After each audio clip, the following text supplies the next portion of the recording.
moving on to the next follow-up question related to that. Because of your criminal record, how many rejections at the job or wherever you went to seek job, how many of them said no? And how did you manage to stay positive instead of getting all that rejection, which is not easy? They all said no. I went to McDonald's, Walmart, gas stations because the charges were pending. They wouldn't take a chance. So I had to really just rely on my wife. Actually, my wife was working full time, so she was able to carry me. And I'm I don't need to spend a lot of money, So I was just spending what I needed to get the labels and the product made. I made samples or whatever, the prototype. And then the guys at the meeting told me to try to sell it, and I did. I said a prayer, walked into the grocery store, talked to the manager, and asked him if he'd like to carry my product. Quite inspiring. Another thing came back to my mind. You said you had 4 stores and you had to pull out all the jars out of that stores and relabel it. So how did the store grow from 1 to say 4? How did that miracle happen? Yeah, so it was just guerrilla warfare, guerrilla marketing.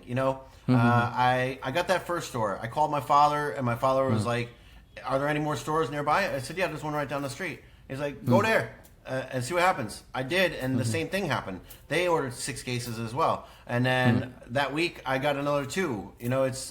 But they started becoming farther and farther out, and then I started looking at different chains, different companies. And then I think it was like within 6 months, I had gotten a hold of buyers from large retailers that wanted the product too. They said yes as well because of the traction and the sales velocity in the stores I was already in. What I was doing was working, and I did no advertising, anything like that. It wasn't advertising. It was being out there doing product demonstrations in the stores, talking to people, letting them get to know me, my story, and all that stuff, and then. That kind of just built the traction.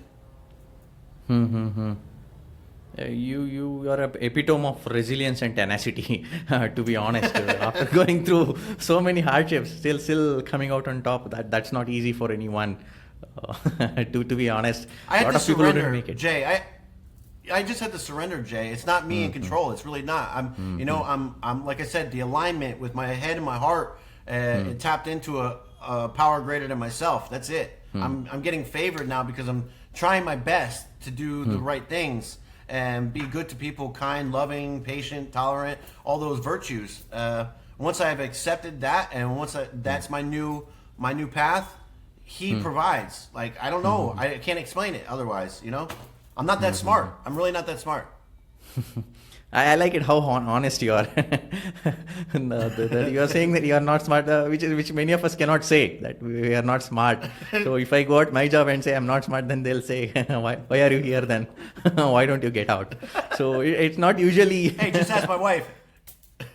My wife will tell you. Just ask her. She'll tell you how not smart I am. Yeah, boss is never wrong then. Right. Right.